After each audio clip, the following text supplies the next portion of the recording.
मेरा राउंड शुरू हुआ है और मैं देख पा रही हूँ कि यहाँ पे ये पूरा गोदाम जो है बुरी तरीके से भरा पड़ा है, जिसमें कि इनकी लिस्ट के हिसाब से 458 ऑक्सीजन कॉन्सेंट्रेटर्स यहाँ पड़े हुए हैं, वेंटिलेटर पड़े हैं 146, 36,000 पीपी किट यहाँ पर पड़ी हुई है और भी बहुत सारे मल्टी पैरा मॉनिटर्स पड़े हैं। इसके अलावा बाईपैप मशीन्स पड़ी हैं, बहुत सारी चीजें, मास्क पड़े हुए हैं, मैट्रेसेस हैं, बेडिंग्स हैं, ये सारी की सारी कोविड के समय से लेके अब तक पड़ी हुई हैं चीजें। और ये एक अस्पताल का मैटर नहीं है, ये हर अस्पताल के गोदाम ऐसे ही भरे पड़े हैं। जो कल मैंने हाउस में बोला था, करोड़ों रुपए का मटेरियल यहाँ पे मिट्टी हो रहा है। आज यदि हम किसी एक्सपर्ट से इसे दिखाएं भी तो भी ये यूटिलाइज होने की स्थिति में नहीं है। ये केवल आपके गोदाम भरे हुए हैं आज की डेट में, जिसे आप इस्तेमाल नहीं कर सकते। कोविड से लेके अब तक आप मानिए कि 458 ऑक्सीजन कॉन्सेंट्रेटर्स एक अस्पताल में पड़े हैं। बाकी के अस्पतालों की क्या स्थिति है? और जो 7 बिल्डिंग जो उस समय कोविड के समय में बननी थी, जो आनन फानन में इन्होंने संजय गांधी में उन्होंने पार्किंग में ही बना दी बिल्डिंग। यहाँ पे इन्होंने पीछे के एरिया में, क्या एरिया वो स्पोर्ट्स ग्राउंड था, उसमें खड़ी कर दी बिल्डिंग, जिसमें किसी भी तरह की अस्पताल के लायक कोई फैसिलिटी नहीं करी गई। अनप्लान्ड तरीके से केवल एक पोटा केबिन जैसा स्ट्रक्चर खड़ा कर दिया गया, जिसपे करोड़ों रुपए की लागत से करोड़ों। कहाँ है हमारे हेल्थ सेक्रेटरी? हाँ जी, आइए। ये जो पीछे का पोटा केबिन बना, वो कितनी लागत का बना हुआ है? अभी तक कितनी लागत लगी है उसमें? जो यहाँ पे कोविड के समय की जो 7 बिल्डिंग्स में से एक बिल्डिंग है, टेम्परेरी स्ट्रक्चर जो बनाई, हाँ, सेमी परमानेंट स्ट्रक्चर, वो यहाँ पे अभी कितना % पूरा हुआ है? 60% पूरा हुआ है। कितनी लागत से बना था ये?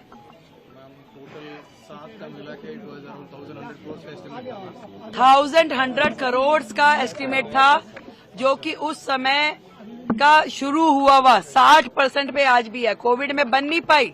वो सारे के सारे जो थे सेमी परमानेंट स्ट्रक्चर जो थे, 7 में से एक भी बिल्डिंग पूरी नहीं हुई और वो 1200 करोड़ से ज्यादा की लागत की पूरी 7 बिल्डिंग थी। और आज की डेट में अगर उसको रिवाइज एस्टिमेट भी माने तो लगभग 2000 से ऊपर तो 6 महीने पहले का इनका एस्टिमेट था। आज की डेट में अगर मैं समझूं, अगर हम उसके ऊपर 2,500 करोड़ भी खर्च कर दें तो वो बिल्डिंग हमारे लिए अनयूटिलाइज्ड है, क्योंकि उसमें अस्पताल में होने वाला जो इंफ्रास्ट्रक्चर है उसके पैरामीटर फॉलो ही नहीं किए गए। मैम, केवल इस हॉस्पिटल की बात है जिसमें आपने बताया कि 2,500 करोड़ लेंगे, या वो सभी हॉस्पिटल? वो 7 बिल्डिंग जो उस समय सेमी परमानेंट स्ट्रक्चर बनाए गए थे, उसमें से एक बिल्डिंग ही है। यहाँ की बिल्डिंग की कॉस्टिंग कितनी है? कॉमन एस्टिमेट था। बहुत गड़बड़ियां हुई हैं, इस तरह के आरोप सामने आ रहे हैं कि जो कॉन्ट्रैक्चुअल स्टाफ की हायरिंग हुई है उसमें बहुत। अभी मैं यहाँ इस बिल्डिंग में आई हूँ तो लगातार वो जो कर्मचारी थे वो चिल्ला रहे थे कि हमारी 6 महीने से तनख्वाह नहीं मिली। इस तरह का माहौल है। और मैंने तो पहले ही कहा कि दिल्ली सरकार के अस्पताल और दिल्ली सरकार का स्वास्थ्य विभाग खुद बीमार है। अभी इस तरह के न जाने कितने ही मुद्दे अभी खोज के हमें निकालने होंगे।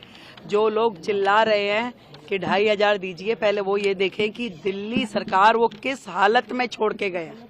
कितना करोड़ों रुपए का उन्होंने नुकसान दिल्ली की जनता का किया। आज इतना हजार सामान अस्पतालों में सड़ रहा है। ये एक अस्पताल की बात नहीं है, ये सारे अस्पतालों में इससे बड़ी सूचियां पड़ी। आपने खुद पूरे के पूरे उसकी गोदाम की हालत देखी, आप बिल्डिंग की हालत देखिए। कर्मचारियों को तनख्वाह नहीं है, अंदर इंफ्रास्ट्रक्चर नहीं है, चीजें नहीं है। इस बीमार हालत का जिम्मेदार कौन है भाई? आज हमें तो इस स्थिति में आप देखे जा रहे हो।